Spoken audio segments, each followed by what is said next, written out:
नमस्कार अनि स्वागत छ सम्पूर्ण दर्शकहरूमा।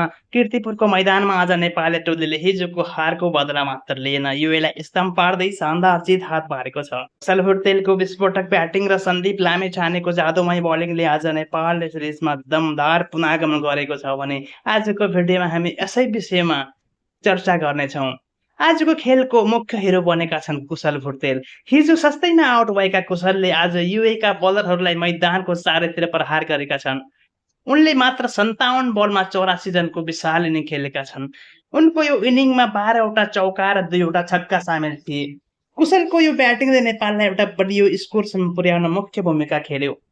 कुशल भुर्तेललाई मध्यम क्रममा अन्य खेलाडीले पनि राम्रो साथ दिए। दिपेन्द्र सिंह हिजो चाहिँ आज पनि दिपेन्द्रले समेत ब्याटिङ गर्दै 23 रन जोडे भने आक्रामक अन्दाजमा देखिएका कुशल मल्लले 70 रनको योगदान दिँदै नेपालको योगबललाई मजबुत बनाएका थिए। ब्याटिङमा कुशलले जादु देखाए भने बलिङमा सन्दीप लामिछानेले युएको ब्याटिङ लाइनलाई नै जस्तो पारेका थिए। सन्दीपले आज फेरि प्रमाणित गरिदिएका छन् किनकि उनी विश्व स्तरीय बलर हुन्। उनले कसिलो बलिङ गर्दै महत्त्वपूर्ण विकेटहरू लिएर युएका ब्याटसम्यानहरूलाई खुलेर खेल्ने मौका भने दिएनन्। सन्दीपको स्पेल नै आजको खेलको टर्निङ पोइन्ट बनेको छ। हिजो वर्षा र डेलेसले गर्दा रोकिएको नेपालको यात्रा आज कीर्तिपुरमा ठूलो जितका साथ सफल भएको छ। यो जितले नेपाली फ्यानहरूलाई निकै खुसी तुल्याएको छ। ब्याटिङ, बलिङ र फिल्डिङ आज तीनै विभागमा नेपाल नम्बर 1 देखिएको छ।